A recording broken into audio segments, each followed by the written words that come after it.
अपनी राख से तू उड़ जा अब तलाश में, परवाज़ देख परवाने की, आसमां भी सर उठाएगा, आएगा अपना टाइम आएगा, मेरे जैसा शाना लाला तुझे ना मिल पाएगा। ये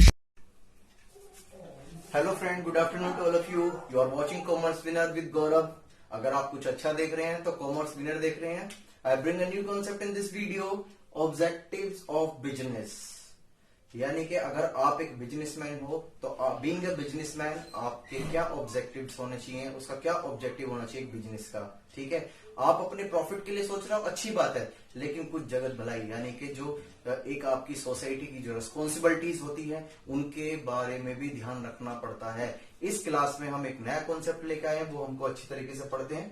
ठीक है, ध्यान से देखते हैं। ऑल ऑब्जेक्टिव्स में be classified in two broad categories, यानी कि दो कैटेगरीज में हमने डिस्ट्रीब्यूट किया है, इसको कैटेगराइज करा है। इकोनॉमिक ऑब्जेक्टिव्स और एक होता है सोशल ऑब्जेक्टिव। इकोनॉमिक ऑब्जेक्टिव का मतलब ही क्या हो जाता है, जहां हमारी इंटेंशंस क्या है, प्रॉफिट कमाने की, लेकिन प्रॉफिट किस तरीके से कमाना पड़ेगा, सही मैनर, सही तरीका होना चाहिए। ठीक है, सही तरीके से कमाएंगे तो वो एक सोशल ऑब्जेक्टिव भी बन जाता है। ठीक है, अभी समझते हैं वन बाय वन। जैसे पहला ऑब्जेक्टिव क्या है, अर्निंग प्रॉफिट। सीधी सी बात है, मैं एक बिजनेसमैन, मैंने एक बिजनेस ओपन किया तो सबसे मेरा प्राइमरी ऑब्जेक्टिव क्या होगा, सबसे पहला ऑब्जेक्टिव होगा कि मैंने जो बिजनेस खोला है कम से कम इससे मैं प्रॉफिट तो कमाऊं। क्या करूं, प्रॉफिट तो कमाऊं। तो ये जो प्रॉफिट कमाना जो होता है, this is my primary objective. तो ये मेरे इकोनॉमिक ऑब्जेक्टिव में सबसे पहले आया, क्या, अर्निंग प्रॉफिट।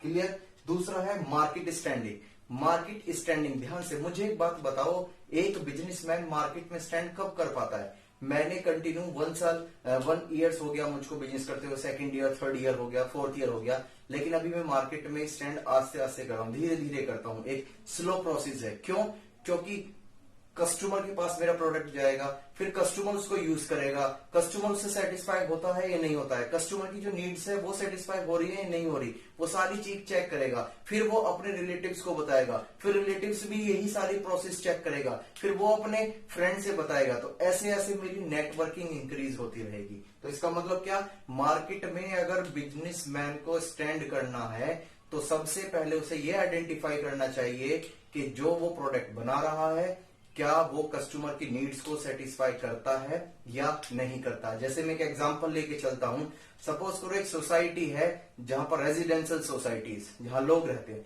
लेकिन उस वहां एरिया में ज्यादातर जो है मिडिल क्लास के लोग रहते हैं। कहां रहते हैं, मिडिल क्लास के लोग। ठीक है, सब जॉब पे हैं, कोई बिजनेस क्लास नहीं है। और वहीं उसके बगल में मैं अगर मर्सिडीज, BMW, जैगवार का शोरूम ओपन कर दूं, क्या मेरी वहां पर सेल हो पाएगी, नहीं हो पाएगी। हाँ, वहां मेरी जो उनके अफोर्डेबल प्राइस की जो कार होंगी उसका शोरूम ओपन करता हूं तो वो चल जाएगा, लेकिन इन कारों का बिजनेस मेरा नहीं चल जाएगा। क्यों, मैं वहां की मार्केट में स्टैंड नहीं कर पाऊंगा। क्यों, क्योंकि मैंने पहले डिसाइड ही नहीं किया कि जो यहाँ की लोकल सोसाइटी है उसमें कस्टमर की नीड्स सेटिस्फाई हो जाएगी इस प्रोडक्ट से या नहीं होगी, या अफोर्डेबल भी है, खरीद भी पाएंगे या नहीं पाएंगे। ये सारी बातें मार्केट में स्टैंडिंग होने के लिए ज्यादा जरूरी है। इस वजह से आपका क्या बन जाता है, इकोनॉमिक ऑब्जेक्टिव। इसके अंदर आता है फिर इंप्रूविंग प्रोडक्टिविटी। ध्यान से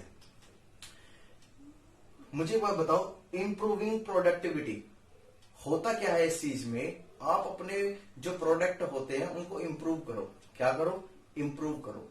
इंप्रूव करने का मतलब क्या है, जैसे पहले कस्टमर उसे यूज किया करते थे, जैसे कोलगेट का जैसे एग्जांपल होते हैं कि पहले कोलगेट सिंपल चला, फिर टूथपेस्ट में नमक चला, ठीक है, फिर पता चला मिर्च आ जाएगा, ठीक है, फिर कैल्शियम आ जाएगा, बहुत सारी चीजें रहेंगी, हो सकता है कोरोना वायरस के बाद सैनिटाइज भी आ जाए।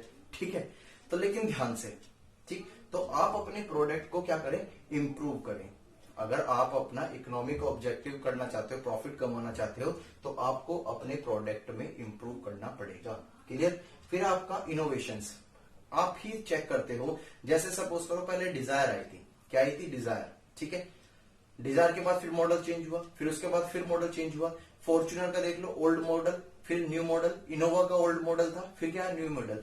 गाड़ी वही है, नाम वही है, कंपनी वही है, लेकिन इनके कुछ फीचर्स चेंज कर देते हैं। क्या कर देते हैं, फीचर्स चेंज कर देते हैं। जैसे मैं तो मारुति की जैसे अल्टो की बात करता हूँ, LXI से VXI हो गया, तो क्या हो गया, किसी में पावर स्टीयरिंग नहीं है। पावर स्टीयरिंग का मतलब जो स्मूथली ड्राइव करा सके, ठीक है, पता चला कि VXI हो गया तो उसके अंदर क्या हो गया, स्मूथली ड्राइव हो गया।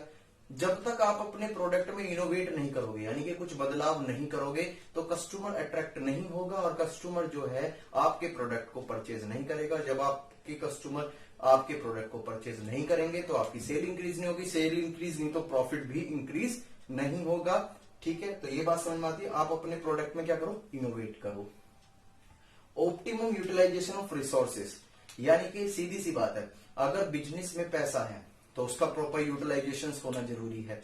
सपोज करो एम्प्लॉयज है, तो एम्प्लॉयज के साथ कोई हरासमेंट नहीं होना चाहिए, हरासमेंट नहीं होना चाहिए। अगर सपोज करो एक एम्प्लॉयज जो है स्किल्स लेबर है, एक जो अनस्किल्स है, तो आप स्किल वाले के साथ तो अच्छा व्यवहार कर रहे हो, कोई हरासमेंट नहीं कर रहे हो, कोई दिक्कत नहीं। लेकिन जो अनस्किल्स लेबर है उसके साथ हरासमेंट कर रहे हो, उसे 5 मिनट का भी गैप नहीं, 10 मिनट का भी गैप नहीं है, तो ये सही नहीं है।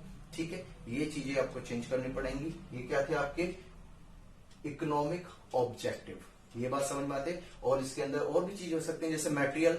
जैसे मटेरियल का मतलब क्या, कोई भी मेरे सपोज करो मैं शूज मेकर हूं, तो उसके लिए रॉ मटेरियल्स क्या हो गया, रबड़ हो गई, तो रबड़ का जो है वो प्रॉपर यूटिलाइजेशन होना चाहिए, वो वेस्टेज नहीं होनी चाहिए, उसका सही तरीके से यूटिलाइजेशन करें। क्यों?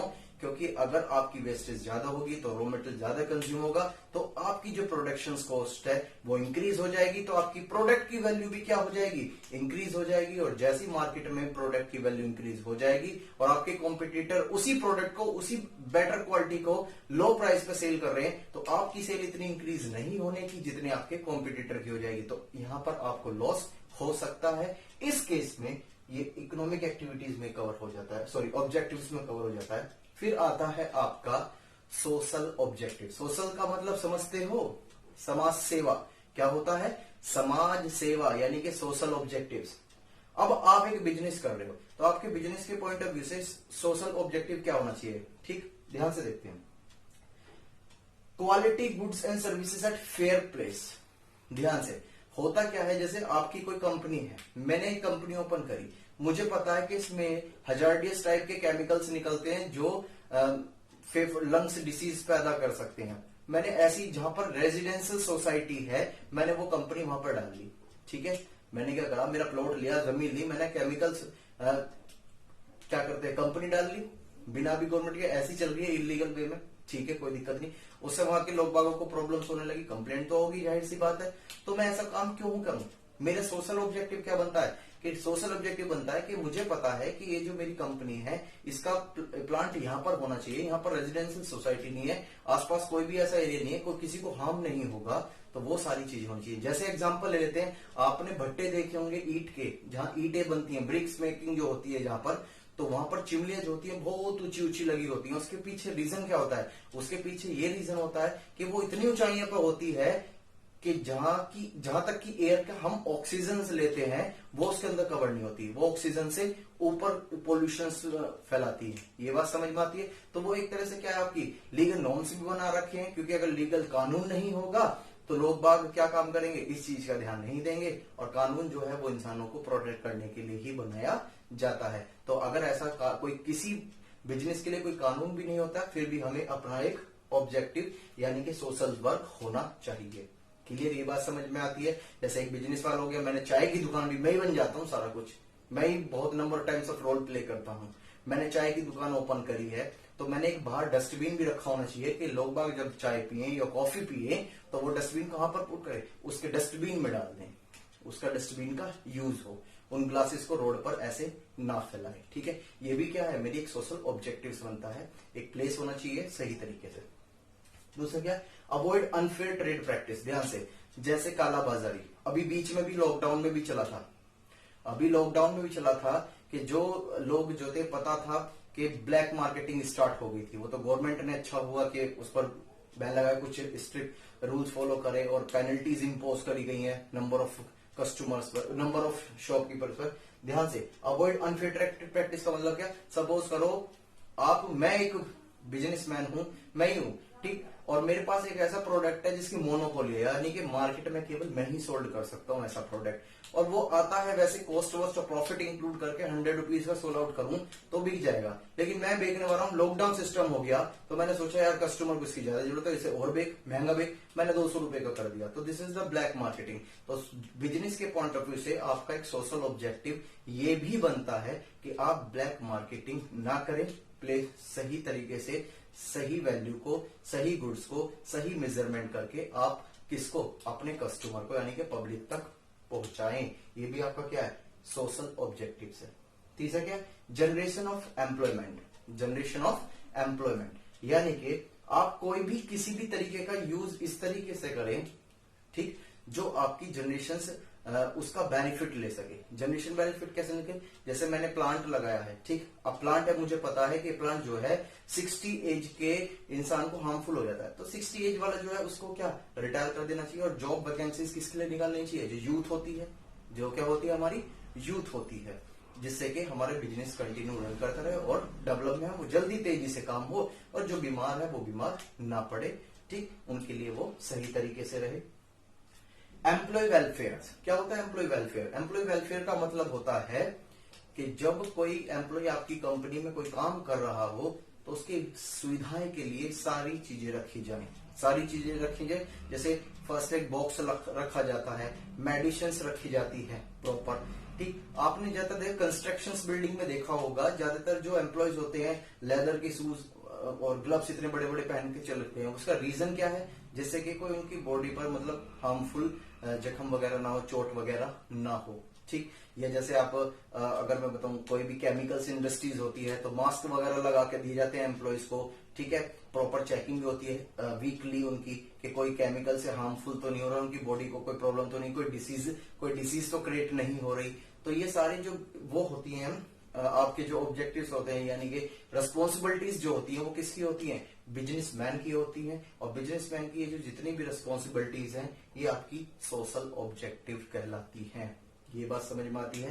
तो ये थी आपकी objective of business. Next class में हम नए पॉइंट के साथ मिलेंगे, ठीक है। Bye bye and share and like my video with your friend. Okay, bye bye.